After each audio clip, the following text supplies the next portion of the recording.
يا أيها الذين آمنوا إذا قيل لكم تفسحوا في المجالس فافسحوا يفسح الله لكم وإذا قيل انشزوا فانشزوا يرفع الله الذين آمنوا منكم والذين أوتوا العلم درجات والله بما تعملون خبير.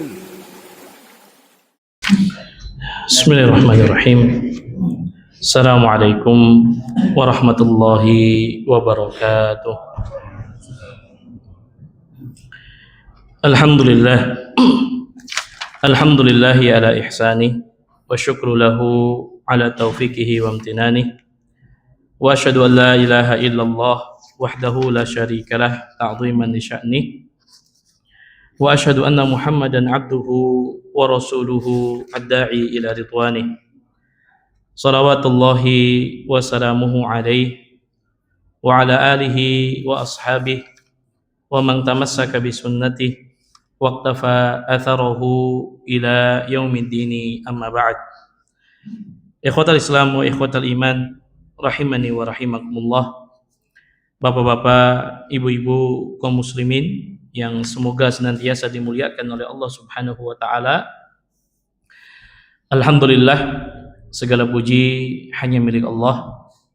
Kita senantiasa terus bersyukur kepadanya atas segala limpahan nikmat serta karunia yang Allah Subhanahu wa taala senantiasa anugerahkan kepada kita, sehingga alhamdulillah pada malam hari ini kita kembali dipertemukan oleh Allah Subhanahu wa taala di majelis ilmu yang mudah-mudahan senantiasa diberkahi dan diridhai oleh Allah Subhanahu wa taala.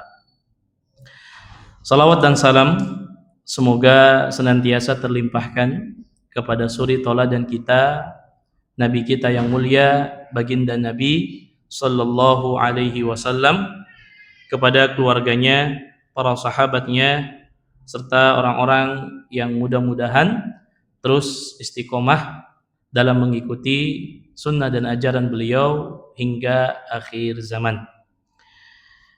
Bapak-bapak, ibu-ibu, para ummahat yang semoga Allah muliakan, kita lanjutkan kembali kajian rutin kita membahas kitab Syarhud Durus Al-Muhimmah Li'amati Al-Ummah, yaitu penjelasan terkait dengan pelajaran-pelajaran penting bagi segenap umat, di mana kita masih pada pembahasan terkait dengan aqsamus syirki yang berkaitan dengan pembagian kesyirikan, di mana pertemuan terakhir kita sudah masuk kepada pembahasan pembagian kesyirikan. Maka kita memurojaah terlebih dahulu agar pembahasan yang akan kita bahas nantinya bersambung dan mudah untuk kita fahami bersama. Ikhwani wa akhwati rahimani wa rahimakumullah, sebagaimana sudah kita jelaskan bahwa syirik itu dibagi menjadi 3.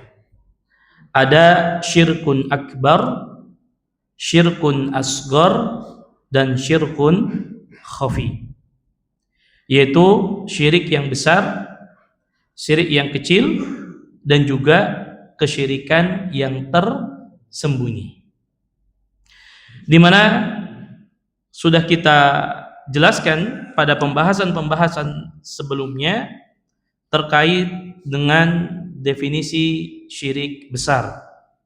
Di antara definisinya adalah taswiyatu ghairillahi billahi fi syai'in min huquqihi, bahwa di antara definisi syirik yang besar adalah kita menyamakan selain Allah dengan Allah pada perkara yang menjadi haknya Allah Subhanahu wa taala. Juga sudah kita jelaskan dalil-dalil di dalam Al-Qur'an dan juga di dalam As-Sunnah yang menjelaskan kepada kita akan bahaya dan juga akibat daripada kesyirikan. Dan di antara perkara yang paling penting yang harus menjadi prioritas di dalam kehidupan kita adalah bahwa hendaklah setiap kita merasa takut terjerumus kepada kesyirikan. Oleh karenanya para ulama di dalam kitab tauhid mereka membuat bab khusus tentang pentingnya kita menghadirkan dan memiliki rasa takut kita terhadap kesyirikan. Terlebih ma'asyiral muslimin rahimani wa rahimakumullah, sudah kita jelaskan pada pembahasan sebelumnya tentang babul khauf minasyirik. Bab tentang pentingnya kita takut terjerumus kepada kesyirikan. Dan kita sudah jelaskan bahwa kalau saja Nabi kita yang mulia, Nabi Ibrahim alaihissalam, beliau mengkhawatirkan terhadap dirinya dan mengkhawatirkan terhadap anak keturunannya yang Allah subhanahu wa ta'ala kisahkan rasa takut Nabi Ibrahim terjerumus kepada kesyirikan, padahal beliau adalah amul anbiya, bapaknya para nabi, orang yang berpegang teguh dengan prinsip tauhid, tapi beliau berdoa kepada Allah subhanahu wa ta'ala, wajnubni wa baniya an na'budal asnam. Ya Allah, jauhkanlah diriku dan anak keturunanku dari menyembah berhala. Maka kita yang tidak ada jaminan sama sekali, maka kita lebih pantas untuk lebih banyak berdoa, meminta perlindungan kepada Allah agar Allah menjaga diri kita dan juga keluarga kita agar tidak terjerumus kepada kesyirikan. Dan sudah kita jelaskan di antara doa yang diajarkan oleh Nabi Shallallahu Alaihi Wasallam yang hendaklah kita hafal dan dihafalkan oleh keluarga kita dan diulang-ulang pada waktu-waktu yang mustajab, di mana kita memohon perlindungan kepada Allah agar kita dilindungi oleh Allah agar tidak jatuh kepada baik syirik yang kecil ataupun syirik yang besar. Di mana Nabi Shallallahu Alaihi Wasallam mengajarkan sebuah doa, Allahumma inni a'udzubika an usyrika bika wa ana a'lam wa astaghfiruka lima la a'lam. Dan ini sudah kita jelaskan. Kemudian juga pembahasan terakhir yang kita jelaskan tentang pentingnya setiap kita merasa takut jatuh kepada kesyirikan, terutama syirkul khafi, syirik yang tersembunyi. Di mana pernah satu hari ketika Nabi Shallallahu Alaihi Wasallam menemui para sahabatnya radhiyallahu taala anhum ajma'in, ternyata mereka sedang berbincang-bincang tentang bahayanya fitnah Dajjal. Dan kita semua fahami betapa dahsyatnya fitnah daripada Dajjal. Maka tiba-tiba Rasulullah sallallahu alaihi wasallam mengatakan kepada para sahabatnya, ala ukhbirukum bima huwa akhwafu alaikum indi minal masihid dajjal. Wahai para sahabat, maukah aku kabarkan kepada kalian tentang sebuah perkara yang lebih aku takuti menimpa kalian daripada fitnahnya Dajjal. Maka para sahabat mendengar tawaran tersebut, mereka mengatakan, qulna bala ya Rasulullah. Tentu ya Rasulullah. Apa perkara yang lebih engkau khawatirkan menimpa kami, menimpa umat engkau dibandingkan daripada fitnahnya Dajjal? Maka Nabi mengatakan, asyirkul khafi. Yang aku paling takutkan menimpa kalian adalah syirik tersembunyi. Apa yang dimaksud dengan syirik tersembunyi? An yaqumar rajul yusalli fayuzayyinu salatahu lima yara min nadhari rajul. Yang dimaksud dengan syirkul khafi adalah seseorang yang sholat kemudian dia memperindah sholatnya tujuannya karena ingin dilihat oleh manusia. Dan kita sudah sampaikan tentang hadis ini bahwa 14 abad yang lalu Nabi kabarkan tentang perkara yang paling Nabi khawatirkan menimpa setiap kita. Ternyata ini terbukti. Oleh karenanya sudah kita jelaskan sebagaimana yang dituliskan oleh penulis di dalam kitab ini, di mana beliau memberikan contoh yang sangat fakta pada realita yang kita saksikan zaman ini. Dengan adanya handphone, dengan adanya kamera. Berapa banyak di antara kita yang jatuh kepada riya dalam beribadah kepada Allah, terutama setelah adanya handphone, setelah adanya media sosial. Dan sudah kita jelaskan secara panjang lebar. Terutama ujian terbesar kaum muslimin zaman saat ini, ibadah yang berpotensi besar seseorang terjerumus kepada syirkul khafi adalah ketika mereka beribadah di dua tanah haram. Baik ketika mereka melaksanakan ibadah umrah ataupun melaksanakan ibadah haji. Berapa banyak di antara kaum muslimin yang obsesi mereka ketika saat ini datang umrah bukan hanya sekedar mereka datang untuk melaksanakan manasik umrah. Yang lebih mengkhawatirkan adalah berapa banyak orang-orang yang saat ini terobsesi untuk melaksanakan ibadah umrah dan ibadah haji hanya karena untuk datang ke tempat yang viral di sekitaran Masjidil Haram dan Masjid Nabawi. Berapa banyak di antara kita kaum muslimin yang terfitnah, teruji oleh Allah Subhanahu wa taala dengan beribadah di dua tanah suci hanya karena ingin dipandang dan dilihat oleh manusia. Dan ini ujian yang paling berat. Ya, menimpa siapapun di antara kita. Dan sudah kita jelaskan, ceritakan ya apa yang dituliskan oleh Syekh Hafizahullah Ta'ala yang melihat langsung fenomena orang beribadah di Masjidil Haram dan di Masjid Nabawi sibuk dengan handphonenya, sibuk dengan foto-fotonya, sibuk dengan videonya. Apalagi zaman sekarang kita diuji juga oleh Allah Subhanahu wa taala di mana di dua tanah haram banyak sekali tempat-tempat yang memang berpotensi orang-orang saat ini untuk ingin dilihat ibadahnya oleh segenap manusia. Oleh karenanya kita lanjutkan kembali apa yang diingatkan oleh penulis kepada kita semua tentang fenomena yang terjadi akan syirkul khafi terutama di dua tanah suci. Beliau mengatakan hatta syahadna ghairuna wa ghairuna katsiran min haula yaqifu 'inda ba'dil amakin al-fadilah amakin ad-du'a wal ibadah thumma yarfa' yadayhi ala hay'ati ad-da'i wa yuslih min hay'atihi thumma tultaqatu lahu suratun wa tantahi al-muhimmatu 'inda hadzal had hammuhu an tultaqat lahu surah 'inda al-ka'bah wa 'inda al-jamarat wa fil mas'a wa 'inda arafat wa ila akhirih. Mari kita dengar nasihat dari beliau. Dan memang ini fenomena yang saat ini betul-betul dirasakan oleh sebagian besar di antara kita. Terutama ibadahnya seseorang di tanah suci. Apalagi dalam waktu dekat kita insyaallah mungkin sebagian kita ada yang akan melaksanakan ibadah haji. Maka penting dalam hal ini ma'asyiral muslimin betul-betul menjaga keikhlasan.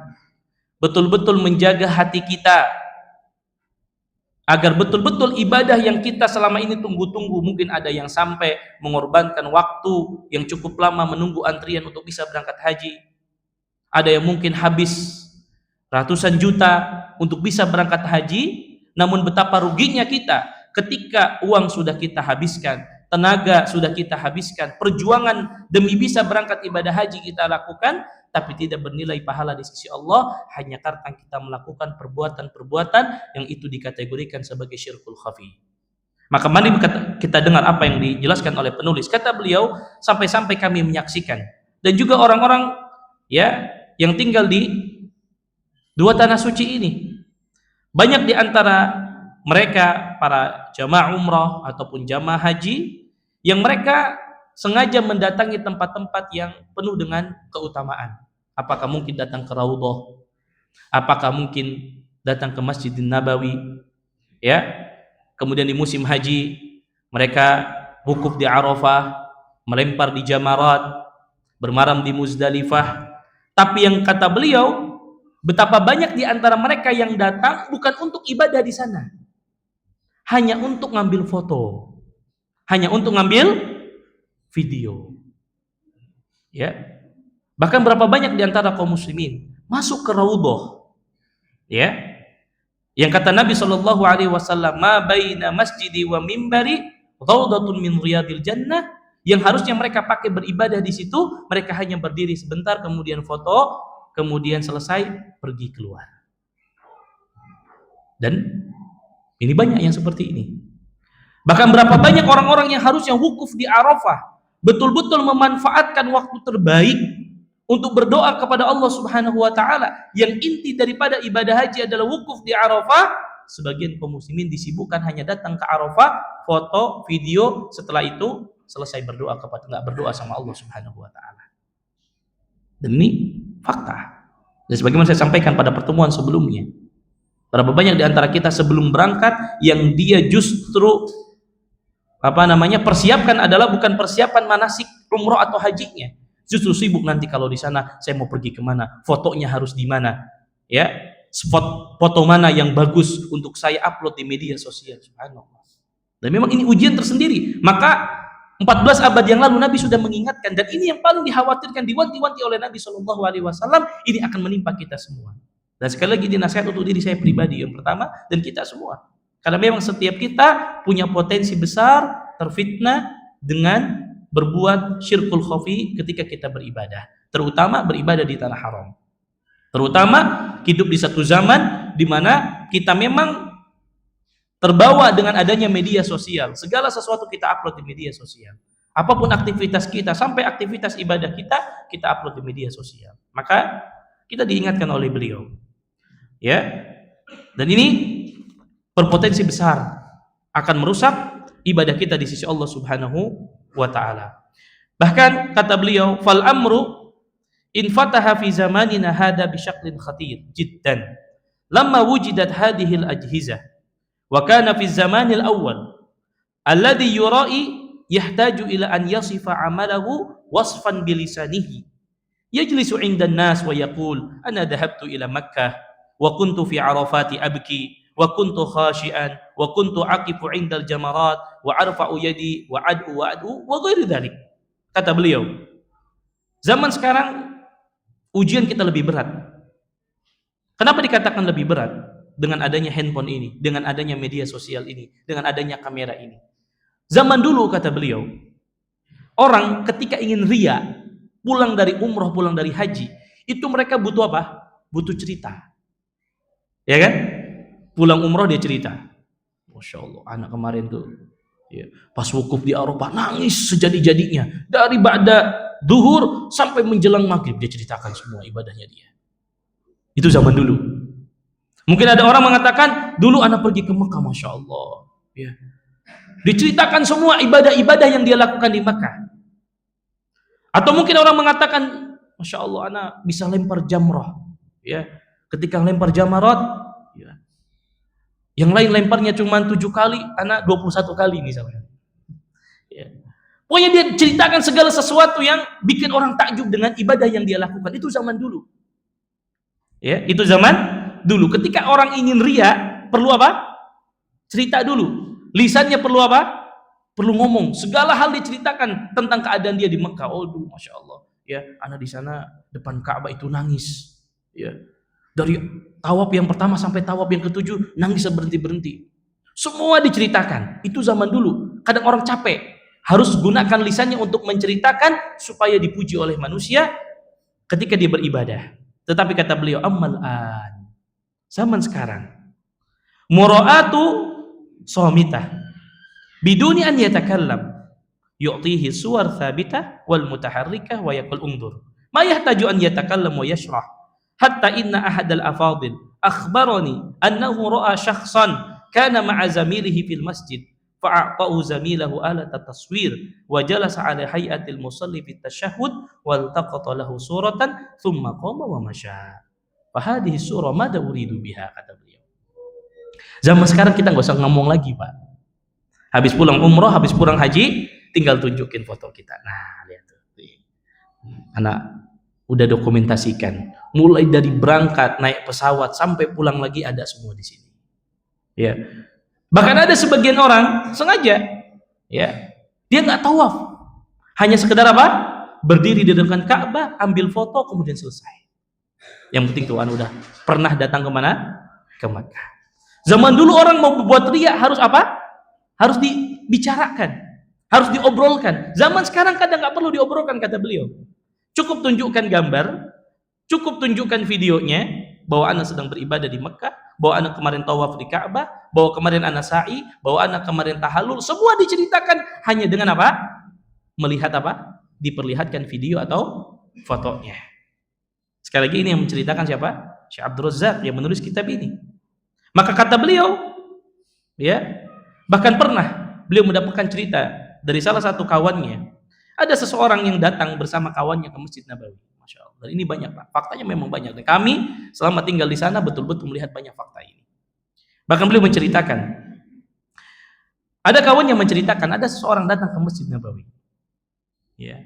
Kemudian temannya bilang ke kawannya, nih, handphone saya, tolong fotokan saya. Kemudian dia duduk, langsung tasyahud. Ya, langsung tasyahud. Dengan posisi apa? Posisi yang khusyuk. Ya, posisi khusyuk dan tasyahud, kemudian difotokan. Habis difotokan, selesai. Dan memang bukan sholat, hanya sekedar tasyahud, foto, kemudian selesai. Dan sebagaimana saya sampaikan, berapa banyak orang sudah ngantri lama-lama, sedang kita tahu perjuangan untuk masuk raudhah itu susah. Sudah masuk raudhah, bukannya dia berdoa di situ. Dia cuma sekedar duduk, berdiri, minta fotokan, beres keluar. Bahkan ada, kata beliau, ya, orang yang tadi cuma berdiri sholat Allahu Akbar, seakan-akan dia lagi sholat, diambil videonya sebentar, kemudian dibatalkan sholatnya. Hanya untuk menunjukkan anak sedang sholat di Masjid Nabawi. Bahkan tidak sedikit juga ada orang, aduh, kalau anak sa'i 7 kali bolak-balik capek. Akhirnya apa? Yang penting ada bukti bahwa dia sedang lari-lari kecil antara Safa dan Marwah. Dan dia nggak selesaikan Safa manasik sa'inya. Kemudian difoto, divideokan, selesai. Bahkan yang lebih ajib lagi, kalau ini mungkin ya walaupun dikategorikan riya, ada zaman sekarang ya untuk menunjukkan bahwa anak telah beribadah ke Mekah, anak sudah umroh, anak sudah haji. Sebagian orang malah sengaja sekarang apa?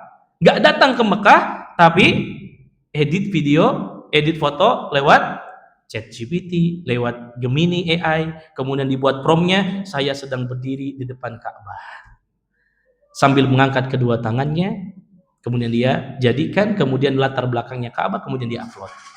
Sudah dusta, bohong, ya, ingin dipuji oleh manusia, sudah double dosanya. Ada atau tidak yang seperti ini? Ada. Maka sekali lagi masyarakat muslim, ini nasihat untuk saya pribadi dan kita semua. Terutama kami juga terkadang terfitnah dengan hal ini, apalagi mungkin para pembimbing umroh. Kadang kita memang ya bahkan ada istilah sekarang, rukun umroh dan haji itu selain rukun secara syariat ada satu rukun yang tidak boleh ditinggalkan oleh travel. Apa itu? Dokumentasi foto. Jadi kalau nggak ada foto nggak afdol ada. Ya memang subhanallah, memang kita terfitnah dengan hal ini. Ini nasihat untuk diri saya pribadi dan kita semua. Bahwa memang ma'asyiral muslimin azanillahu wa iyyakum. Jadi 14 abad yang lalu Nabi mengingatkan ini bukan apa? Bukan tanpa tujuan. Nabi mengkhawatirkan dan ini terjadi. Dan ini terjadi. Berapa banyak sekarang orang ibadah semuanya diupload sama dia di media sosial. Dan memang kita hidup di suatu zaman sebagaimana saya sampaikan, kita terfitnah dengan media sosial itu bahwa segala aktivitas kita harus divalidasi oleh orang lain. Kalau kita melakukan sesuatu ibadah orang lain nggak lihat, itu kayaknya kurang afdol, gitu kan? Makanya kita sampaikan kemarin, hampir di media sosial itu ada layanan di mana kita memang curhat lewat media sosial. Ibadah kita pengennya dilihat sama orang. Semakin banyak orang lihat, semakin bangga kita, semakin senang. Oh masya Allah, alhamdulillah, ibadah Anda dilihat oleh 1000 viewers. Ya, yang lihat ada sekian ribu orang, kan begitu, Pak. Dan memang sekali lagi hadis ini saya sampaikan, hadis yang luar biasa. Ini menunjukkan bahwasannya ini wahyu dari Allah Subhanahu wa taala. Kenapa Nabi katakan, ya, ala ukhbirukum bima huwa akhwafu alaikum indi min masihid dajjal. Tidakkah aku kabarkan kepada kalian sebuah perkara yang lebih aku khawatirkan, lebih aku takutkan menimpa kalian daripada fitnahnya Al-Masih Dajjal. Maka beliau mengatakan, "Mada uridu biha?" Apa yang diinginkan oleh orang-orang yang seperti ini? Pura-pura sholat padahal nggak sholat, pura-pura berdiri di raudhah padahal nggak berdoa di raudhah, pura-pura berdiri di depan Ka'bah padahal nggak pernah tawaf di depan Ka'bah, dan hal yang lainnya beliau ceritakan di dalam kitab ini. Ini poin yang pertama yang beliau ingatkan tentang syirkul khafi, bahwa memang ini ujian bagi kita di zaman ini, Pak. Terus terang ini ujian yang memang betul-betul menguji setiap kita dalam setiap ibadah, bukan hanya umroh dan haji. Bahkan sebagian di antara kita segala ibadahnya disiarkan sama dia, ya. Maka ini ujian tersendiri bagi kita yang hidup di zaman ini. Kemudian beliau mengingatkan, ma'asyiral muslimin rahimani wa rahimakumullah, wa mimma yastaujib al-khaufa minasyirki kathratu du'at ad-dhalal wa a'immatil batil. Di antara perkara yang harus menjadikan kita wajib takut terhadap kesyirikan, dengan banyaknya para dai, para ulama, para duat, para kiai, para ustadz yang mereka mengajarkan kepada kesesatan dan mengajarkan kepada kebatilan. Dan ini juga ujian bagi kita hidup di zaman ini, di mana banyak para dai, para ulama yang mereka menyimpang daripada akidah yang benar. Dan ini juga dikabarkan oleh Nabi 14 abad yang lalu. Mari kita dengar apa kata Nabi SAW. Inna min akhwafi ma akhafu ala ummati al-a'immatal mudillin. Sesungguhnya yang paling aku takutkan, yang paling aku khawatirkan menimpa umatku, adanya para imam, para ulama, para alim, para duat yang mereka mengajak kepada kesesatan. Nanti akan kita diberikan contoh apa bentuk kesesatan yang banyak terjadi di zaman saat ini, yang na'udzubillah akhirnya membuat banyak manusia tidak takut dengan kesyirikan. Kata beliau, wal'an yujad min a'immatid dhalal man yaqulu linnas itma'innu asyirk lan yaqa'a itlaqan. Di antara bentuk para dai yang menyesatkan ini adalah para dai yang mengatakan kepada umat, sudah tenang saja, gak usah takut, kesyirikan gak akan mungkin menimpa kita. Yang seperti ini ucapan yang sangat berbahaya. Kalau ada para dai, siapapun itu orangnya, kalau ada seorang ulama, siapapun itu orangnya, kalau ada seorang kiai, seorang ustadz, siapapun itu orangnya yang mengatakan gak usahlah bahas-bahas syirik terus, gak mungkin kesyirikan itu menimpa kita, kalau kita sudah Islam sudah tenang, selesai perkara. Subhanallah. Perkataan seperti ini perkataan yang sangat menyesatkan dan sangat bahaya. Apa buktinya nanti akan kita jelaskan. Bahwa kesyirikan itu bahkan perkara yang paling ditakuti oleh Nabi kita yang mulia menimpa kita umatnya. Dan memang banyak di antara kaum muslimin yang Allah uji terjatuh kepada kesyirikan. Maka ma'asyiral muslimin, kenapa saya tadi di awal mengatakan perkara yang harus menjadi prioritas di dalam hidup kita adalah selalu menanamkan rasa takut di dalam hati kita terjerumus kepada kesyirikan.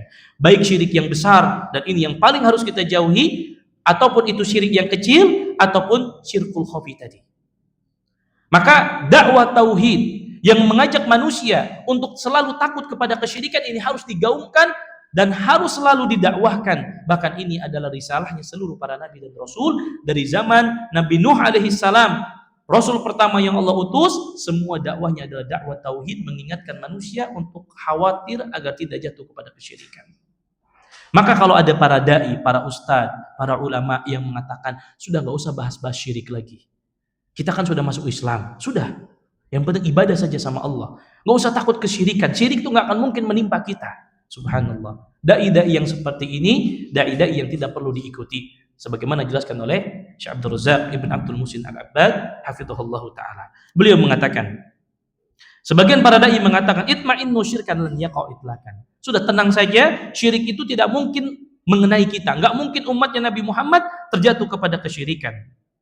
Tsumma yulabbisu alaihi wa yushabbihu bi ba'dil ahadits allati yahmiluha ala ghairi ma'naha. Bahkan dai-dai yang seperti ini mereka membawakan dalil-dalil yang semestinya tidak sesuai dengan peruntukannya. Ya. Oleh karenanya ma'asyiral muslimin rahimani wa rahimakumullah, bahkan sebagian mereka berdalilkan dengan dalil-dalil mutasyabih dibandingkan dengan dalil-dalil yang muhkam yang jelas. Dan ini diantara dai-dai yang mengajarkan kepada umat agar mereka merasa tenang dengan kesyirikan. Ma'asyiral muslimin, kalau sekiranya kesyirikan ini bukan perkara yang ringan, Nabi nggak akan ajarkan kita doa agar kita berlindung dari kesyirikan. Betul atau tidak?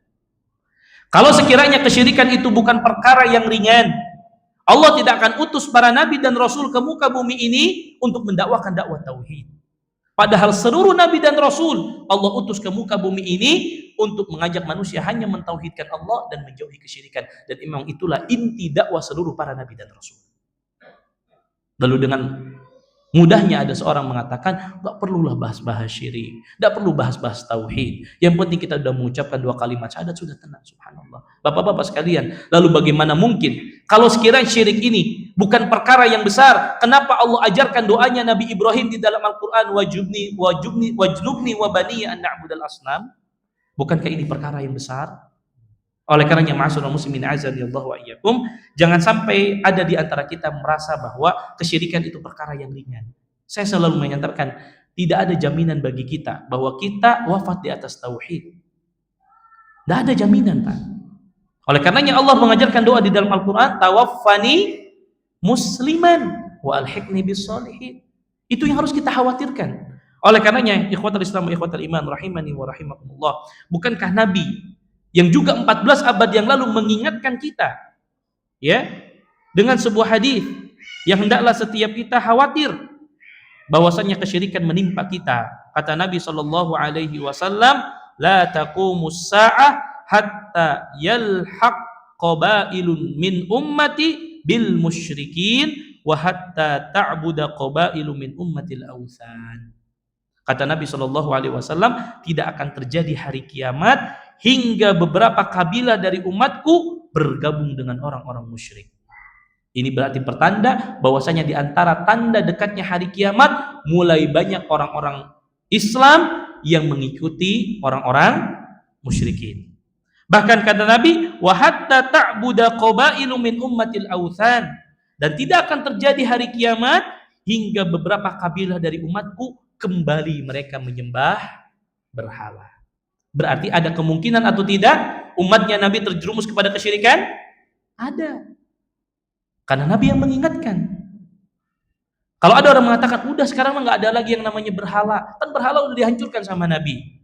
Gak mungkin lagi ada orang nyembah berhala. Nabi yang mengingatkan, kelak ada di akhir zaman di antara kabilah-kabilah umatku yang mereka nanti akan kembali menyembah berhala. Ini menunjukkan kepada kita kabar dari Nabi bahwa kita jangan pernah merasa aman daripada kesyirikan.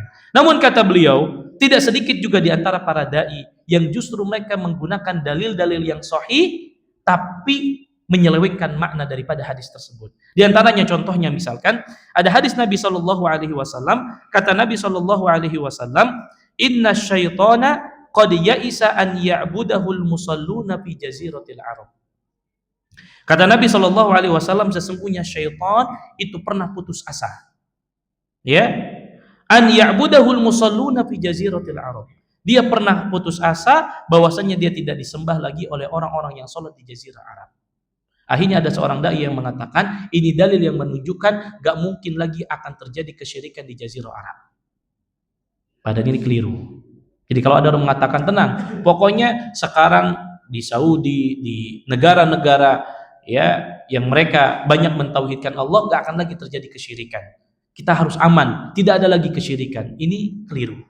Padahal yang dimaksud dengan hadis ini, kata beliau, waqad qala al-ulama'u fi ma'na, inna syaitana lamma ra'a quwwatal iman fi zamanis sahabah radhiyallahu ta'ala anhum wa ikbalahum 'ala tauhid, dakhala 'ala nafsihi syai'un minal ya'as an yu'bad wa halul imani hakadha. Padahal maksud ayat ini, hadis ini adalah Nabi berbicara pada zaman sahabat. Di mana saat itu karena kuatnya iman para sahabat berpegang teguh dengan tauhid sampai-sampai menjadikan syaitan itu putus asa. Kayaknya nggak mungkin lagi ada kesyirikan di Jazirah Arab saat itu pada zaman siapa? Sahabat. Adapun kata beliau, walakin la ya'ti 'alan nasi zamanun illa walladhi ba'dahu syarrun min. Tapi kita harus meyakini tidaklah datang sebuah zaman kecuali akan lebih buruk daripada zaman sebelumnya. Jadi hadis ini berbicara tentang zamannya siapa? Sahabat. Syaitan pernah putus asa. Saking lihat ini para sahabat imannya betul-betul kokoh. Tauhidnya betul-betul nggak goyah. Kayaknya nggak mungkin lagi ada orang yang mau menyembah berhala. Nggak mungkin lagi ada orang yang menyembah syaitan. Karena iman mereka kuat. Ini terjadi pada zaman sahabat. Tapi setelah pada zaman sahabat, iman kaum muslimin semakin melemah. Bahkan bukankah Nabi sudah mengingatkan jauh-jauh hari, man ya'ish minkum fasayara ikhtilafan katsiran. Barang siapa yang hidup setelah zamanku, maka dia akan melihat banyak perselisihan, banyak pertentangan. Fa'alaikum bisunnati, kata Nabi, hendaklah kalian berpegang teguh dengan sunnahku, dengan ajaranku dan ajarannya para khulafa'u ar-rasyidin. Ini menunjukkan kepada kita bahwa sekali lagi setiap kita jangan pernah merasa aman daripada kesyirikan. Ajarkan anak-anak kita, keluarga kita untuk selalu mentauhidkan Allah dan berusaha untuk menjauhkan segala perkara yang dapat menjerumuskan kita kepada kesyirikan. Ya. Kemudian ma'asyiral muslimin azani Allah wa iyyakum, wa ala kullin hada mimma yastawjib al-khaufa minasyirki wal hadar minhu wat tahdhir. Jadi semua yang kita jelaskan tadi semua adalah mengajarkan kepada kita tentang pentingnya kita untuk merasa takut dengan kesyirikan. Ya. Wa an yujahida nafsahu 'alal hadr minal wuqu'i fi. Dan setiap kita bermujahadah, bersungguh-sungguh agar kita tidak terjatuh kepada kesyirikan. Kemudian ikhwatul Islam wa ikhwatul iman, a'azani Allahu wa iyyakum. Di antara perkara yang penting untuk kita perhatikan dalam rangka menjaga diri kita daripada supaya tidak tersumus kepada kesyirikan adalah dengan mempelajari hakikat daripada tauhid dan hakikat daripada kesyirikan. Jadi apa yang kita lakukan saat ini di majelis ilmu ini Bapak-bapak sekalian, mari kita niatkan ya Allah, hadirnya saya saat ini di majelis ilmu tujuannya supaya saya tahu tentang mana itu tauhid, mana itu syirik. Karena inilah yang paling berbahaya dalam kehidupan kita. Ketika seorang nanti terjerumus kepada kesyirikan yang besar, maka Allah tidak ampuni dosanya. Ya. Dan Allah Subhanahu wa taala akan jadikan orang tersebut sebagai orang yang merugi nanti di akhirat, yang nanti insya Allah setelah ini akan kita jelaskan dalil-dalil yang menunjukkan kepada kita bahayanya syirik yang besar. Oleh karenanya penting bagi kita ma'asyiral muslimin, azanillahu wa iyyakum, untuk membekali diri kita dengan ilmu. Maka duduknya kita seperti ini di majelis ilmu, ini adalah bagian daripada kita belajar mana tauhid, mana syirik. Oleh karenanya kita diingatkan juga dengan nasihat Luqman, di mana di antara nasihat Luqman kepada anak-anaknya adalah wa idh qala Luqmanu libnihi wa huwa ya'iduhu ya bunayya la tusyrik billah inna syirka la dzulmun adzim. Ya. Ingatlah ketika Luqman memberikan nasihat kepada anaknya, ya bunayya, wahai anakku, la tusyrik billah. Maka kata para ulama, di antara pelajaran pentingnya adalah kita sebagai kepala keluarga, sebelum kita melarang anak kita hal-hal yang haram yang lainnya, pertama kali yang harus kita larang di dalam keluarga kita, jangan sampai keluarga kita terjerumus ke dalam kesyirikan. Kalau kesyirikan itu bukan sesuatu yang bahaya, Luqman tidak akan menasihati kepada anaknya dengan menasihati agar tidak terjatuh kepada kesyirikan. Ini menunjukkan kepada kita bukan perkara yang kecil. Makanya wa idh qala Luqmanu libnihi wa huwa ya'iduhu ya bunayya la tusyrik billah inna syirka la dzulmun adzim. Karena kesyirikan adalah kezaliman yang sangat besar. Kemudian ikhwatul Islam wa ikhwatul iman, azani Allah wa iyyakum, ya, penulis kitab ini Syekh Bin Baz rahimahullahu taala, di matan daripada kitab ini beliau mengatakan qala rahimahullah asyirkul akbar yujibu hubutul amal. Nah, di antara perkara yang supaya menjadikan kita selalu khawatir dengan kesyirikan, setiap kita harus meyakini bahwa syirik besar itu menjadi penyebab terhapusnya amal ibadah kita. Itu saja Pak yang harus selalu kita ingat. Jangan sampai kita capek-capek sholat, kita capek-capek puasa, kita capek-capek berangkat umroh, kita berangkat haji, kemudian dihapuskan pahala kita hanya karena kita terjatuh kepada kesyirikan. Ini saja Pak yang harus selalu kita ingat. Poin ini saja. Setiap kita akan melakukan sebuah perbuatan kesyirikan, ingat, sayang saya ibadah. Saya capek-capek keluar uang untuk umroh, saya capek-capek keluar uang untuk haji, kemudian amal ibadah saya dihapuskan dan tidak dianggap oleh Allah Subhanahu wa taala. Oleh karenanya, di pembahasan ini penulis mengingatkan kepada kita dalil-dalil di dalam Al-Qur'an yang menjelaskan kepada kita bahwa bahayanya syirik besar itu dapat menghapuskan amal ibadah kita. Di antara dalilnya Allah Subhanahu wa taala ya berfirman di dalam Al-Qur'an yang menjelaskan kepada kita bahwa kesyirikan yang dilakukan ini dapat menghapuskan apa? Amal soleh kita.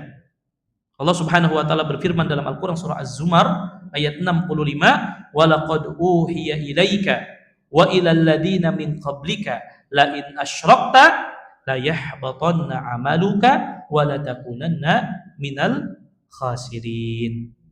Lihat Bapak-bapak, Ibu-ibu, kalau sekiranya syirik ini bukan perkara yang kecil, maka Allah tidak akan mengingatkan kita dengan ayat ini. Maka mari kita lihat, Allah mengatakan walaqad uhiya ilaik, dan sungguh kami telah mewahyukan kepada engkau wahai Muhammad, wa ilal ladina min qablik, dan juga orang-orang sebelummu dan juga para nabi sebelum engkau. Lihat, ini menunjukkan seluruh nabi dan rasul semua wasiatnya Allah wasiatkan dengan wasiat yang sama.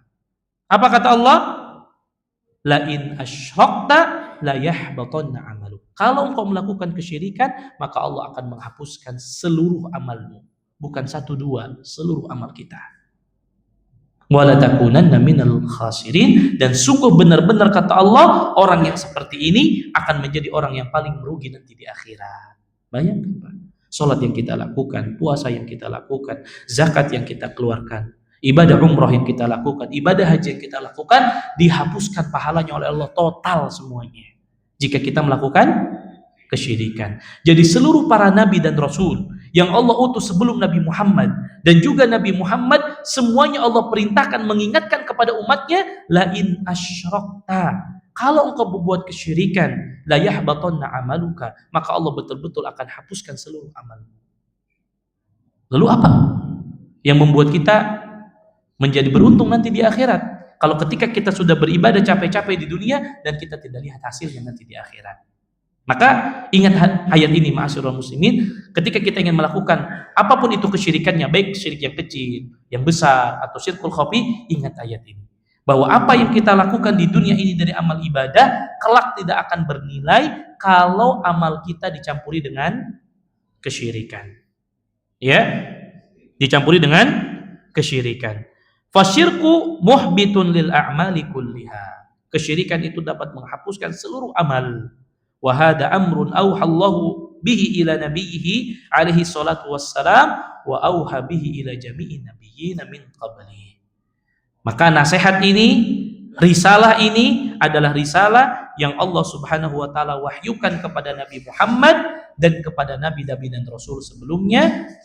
Kalau mereka melakukan kesyirikan, maka ini akan menjadi penyebab terhapusnya seluruh amal mereka. Dan Allah Subhanahu wa taala perjelas dalam surah Al-An'am ayat 88, walau asyraku lahabitu anhum ma kanu ya'malun. Kalau sekiranya mereka semua melakukan kesyirikan, maka lahabitu anhum ma kanu ya'malun, maka dihapuskan atas apa yang mereka telah kerjakan. Jadi merugi kita ma'asyiral muslimin ketika kita ibadah dicampuri dengan kesyirikan, maka menjadi sebab seluruh amal ibadah kita akan dihapuskan oleh Allah Subhanahu wa taala. Wallahu taala alam. Nanti akan kita lanjutkan setelah adzan Isya beberapa dalil yang menunjukkan kepada kita akan bahayanya syirik besar, selain memang dapat menghapuskan amal ibadah, dan juga nanti akan disebutkan menjadi sebab seseorang akan kekal naudzubillah di dalam api neraka. Wallahu taala alam wa sallallahu ala nabiyyina Muhammad.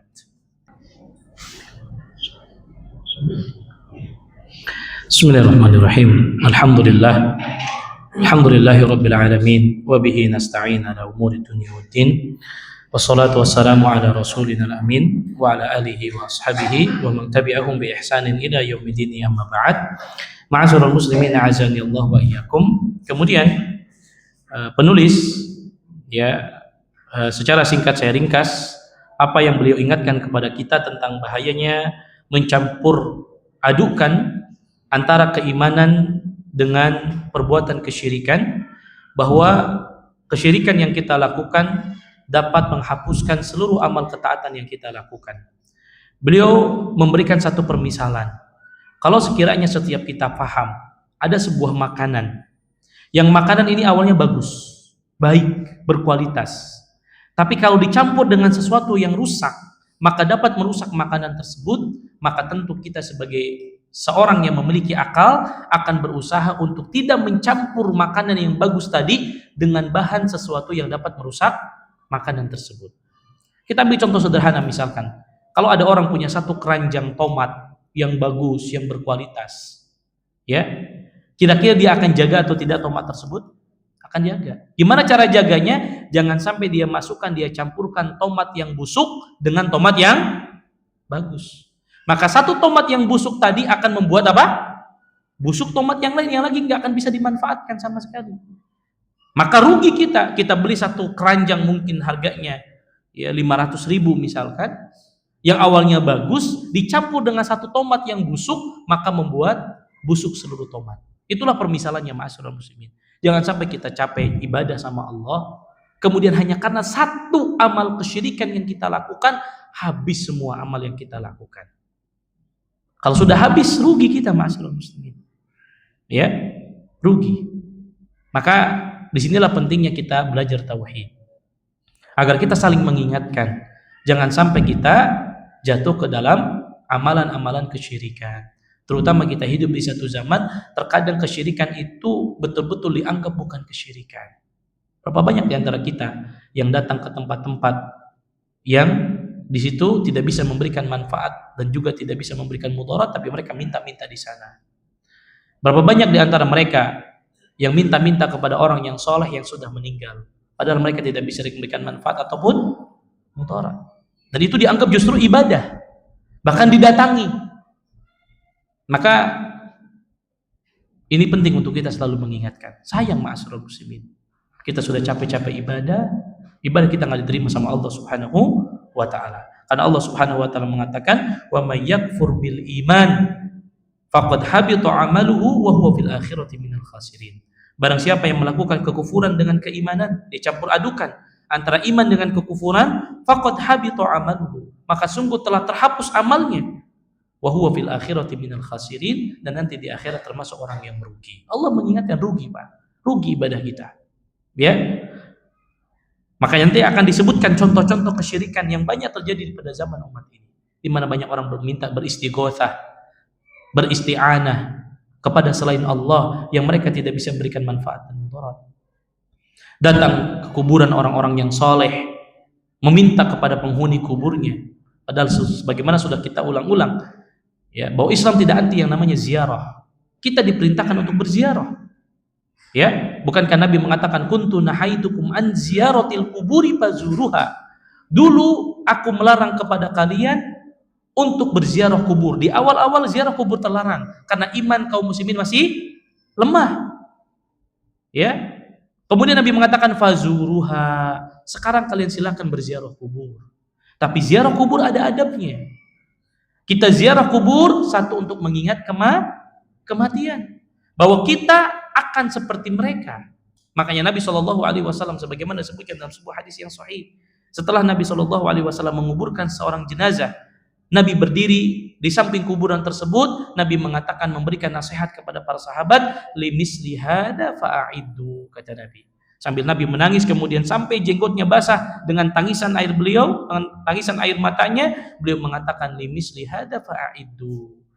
Untuk hari yang seperti inilah hendaklah kalian mempersiapkan diri. Bukankah Nabi SAW setiap kali beres menguburkan mayit, Nabi selalu mengingatkan kepada para sahabat untuk mendoakan mayit, bukan meminta kepada mayit.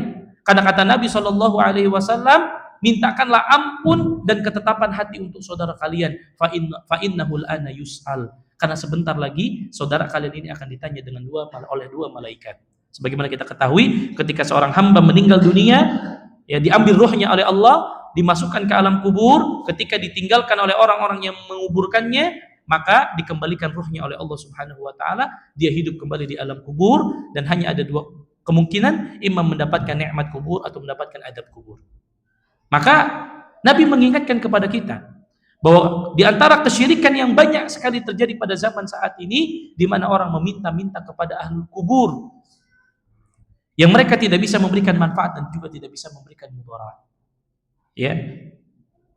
Sekali lagi, kita tidak anti dengan ziarah kubur, bahkan ziarah kubur diperintahkan. Namun adabnya adalah kita yang mendoakan penghuni kubur, bukan kita yang minta kepada penghuni kubur.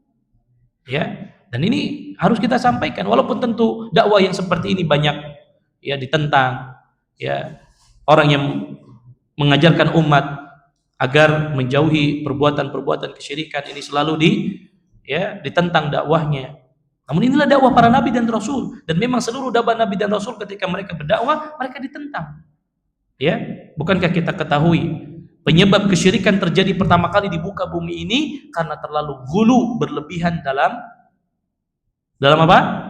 Mengkultuskan orang-orang soleh. Yang ini terjadi pada zaman Nabi Nuh alaihi salam. Kita sudah dikasih contoh. Sudah Allah jelaskan secara gamblang di dalam Al-Quran. Kenapa ini terulang kembali? Oleh karenanya ma'asyiral muslimin, dakwah tauhid harus selalu kita sampaikan. Suka tidak suka, ya, berat atau tidak, memang ini dakwah yang harus kita sampaikan. Tujuannya kita ingin agar umat ini tidak rusak amal mereka. Kita tidak ingin mereka nanti termasuk orang-orang yang merugi nanti pada hari kiamat. Kemudian yang kedua, ma'asyiral muslimin, kata penulis rahimahullah, wal khuludu finnari liman mata alaihi. Ini kedua yang harus selalu kita ingat. Ketika ada niatan melakukan kesyirikan, ingat bahwa kesyirikan menjadi sebab seseorang kekal naudzubillah di dalam api neraka. Ma'asyiral muslimin, berulang kali saya sampaikan hadis Nabi Shallallahu Alaihi Wasallam. Satu celupan api neraka dapat menghilangkan seluruh kenikmatan yang pernah kita rasakan di dunia, dan satu celupan surga dapat menghilangkan seluruh penderitaan yang pernah kita rasakan di dunia. Ini kalau satu celupan. Bagaimana kalau orang naudzubillah kekal selama-lamanya dalam neraka? Kita hidup di dunia ini, selelah-lelahnya kita hidup, secapek-capeknya kita hidup, ada masa di mana kita berakhir. Kapan kita berakhir? Ketika datang kematian. Tapi dalam akhirat kata Allah Subhanahu wa taala, wal akhiratu khairu wa abqa. Lebih baik dan lebih kekal. Enggak ada lagi kehidupan setelahnya. Pilihannya cuma dua. Kita hidup bahagia di surga atau naudzubillah sengsara di neraka. Kalau orang mungkin sekedar hanya mampir dulu, walaupun kita tidak katakan mampir, hanya sekedar mampir itu sesuatu yang ringan, enggak. Satu celupan saja dapat menghilangkan seluruh kenikmatan yang ada di dunia. Bagi mereka yang mampir, apalagi mereka yang kekal karena melakukan kesyirikan, apa yang akan mereka dapatkan? Rugi selama-lamanya, ma'asyiral muslimin. Jadi selalu saya ulang-ulang, kalau ada orang dakwah tauhid itu tanda sayang, Pak. Sayang kepada umat. Bukan justru ngapain sih bahas tauhid terus, ngapain sih bahas kesyirikan terus, ngapain nakutin umat dengan kesyirikan. Subhanallah. Seluruh nabi dan rasul nakut-nakuti umatnya dengan kesyirikan agar kita tidak terjatuh kepada kesyirikan yang ini menyebabkan kita apa? Kekal naudzubillah di dalam api neraka. Dan insya Allah nanti akan kita bahas pembahasan tentang bahayanya kesyirikan yang dapat menyebabkan seseorang kekal di dalam api neraka pada pembahasan berikutnya biidznillah taala. Wallahu taala a'lam, sallallahu ala nabiyina Muhammad. Kita tutup dengan doa kafaratul majlis. Subhanakallahumma wa bihamdika asyhadu an la ilaha illa anta astaghfiruka wa atubu ilaik. Assalamualaikum warahmatullahi wabarakatuh.